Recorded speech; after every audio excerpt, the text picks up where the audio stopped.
É muito interessante ouvir essa perspectiva, sob o ponto de vista, inclusive, dessa diferença entre as gerações, porque base do funcionamento da Polícia Militar do Estado de São Paulo é a questão da disciplina. Então, a questão da disciplina em relação à utilização também dos meios sociais, muitas vezes é objeto, por parte de alguns veículos de mídia, de especulações, no sentido de que haveria um maior alinhamento da Polícia Militar com uma agremiação política, o exercício da política e tudo mais.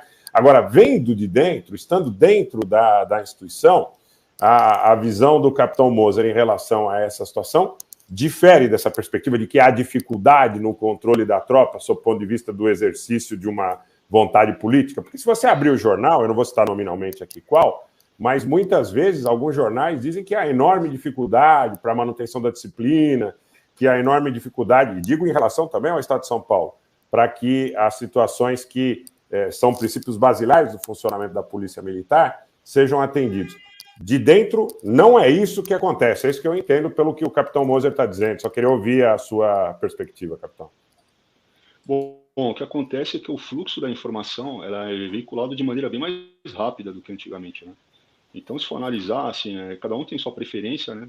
A gente tem que tomar cuidado para a gente não ir de encontro a esses dois pilares basilares que eu acabei de falar, disciplina e hierarquia.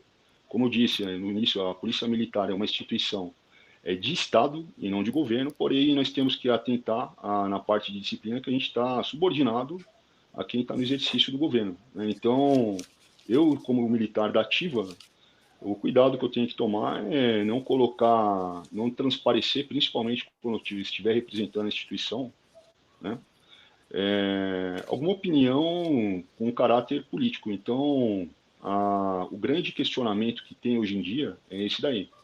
Então, é difícil se uma instituição militar tiver um viés para um lado ou para o outro. Quem tem que decidir qual que é a política que vai prevalecer é a população, né? Obviamente, a gente vai fazer as nossas análises de maneira técnica. Todos nós temos nossas preferências pessoais, né? Se um dia me couber, talvez eu fale a minha, deixando bem claro, eu vi um comentário anterior aí, pô, o capitão é de esquerda, de direita, mais uma vez. Eu sou brasileiro e tenho um viés conservador. E eu acho muito pequeno tirar a complexidade de uma pessoa e colocar um rótulo, se a pessoa é de esquerda, de direita, liberalista, e aí vai. Então, assim, mas já, se quiser colocar um rótulo, eu sou mais ou menos conservador. Mas então, não há essa dificuldade. Não existe, porque tem um jornal, não vou citar o nome do jornal aqui para não fazer publicidade dele, porque eles não precisam. São todos iguais, Rogério. Todos iguais. Sobraram 2, 3. São todos idênticos, como dizia o Brizola. São idênticos. Não, mas é incrível, porque você abre o jornal, o que está escrito lá, muitas vezes, para o sujeito que é leigo, que nunca entrou numa delegacia, que nunca entrou num batalhão de polícia militar, sujeito que não tem convivência com nenhuma dessas realidades, não conhece o mundo do direito, do ponto de vista criminal. Então, o sujeito abre ali e diz, há enormes problemas para controle disciplinar da tropa. E não é o que a gente sente. Eu não estou fazendo aqui advocacia administrativa, mas eu estou dizendo claramente que não é o que a gente percebe.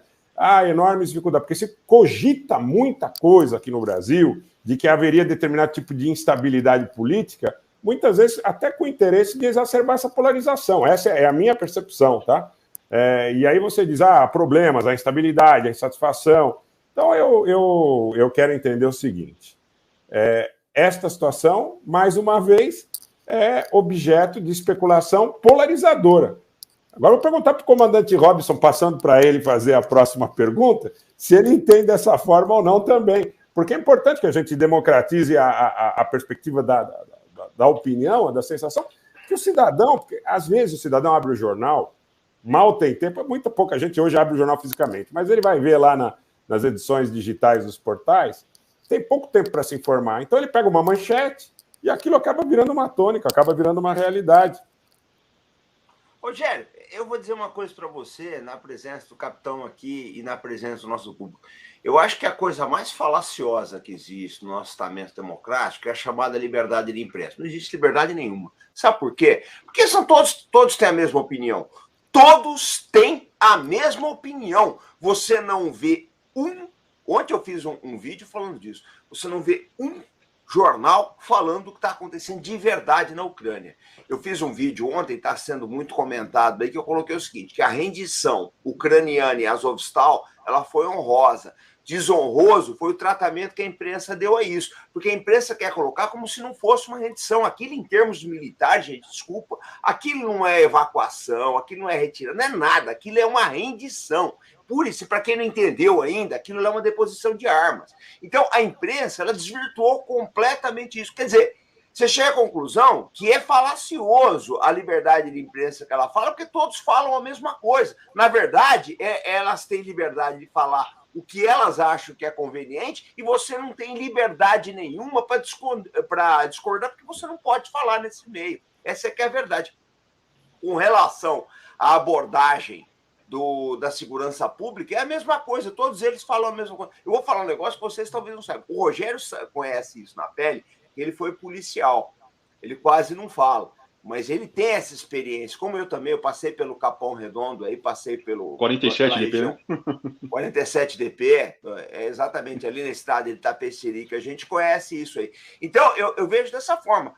O tratamento da imprensa sempre foi esse, de aviltar a segurança pública. Eles não têm, eu não vejo por parte da imprensa, pelo menos no quesito de assuntos militares, que é a minha área, e da segurança pública, que eu gosto bastante de observar, eu não vejo nenhum interesse da imprensa em promover avanço. Eu não vejo interesse da imprensa em promover avanço. Se promove a discórdia, com um objetivo que eu não sei bem qual que é. Mas não há nada de nobre no trabalho, na minha opinião, na minha visão, no trabalho que a imprensa faz. Tá? Eu coloquei aquilo que eu falei sobre a Ucrânia ontem, vale para diversos assuntos. Tá? É desonrosa a maneira como a imprensa aborda certas questões no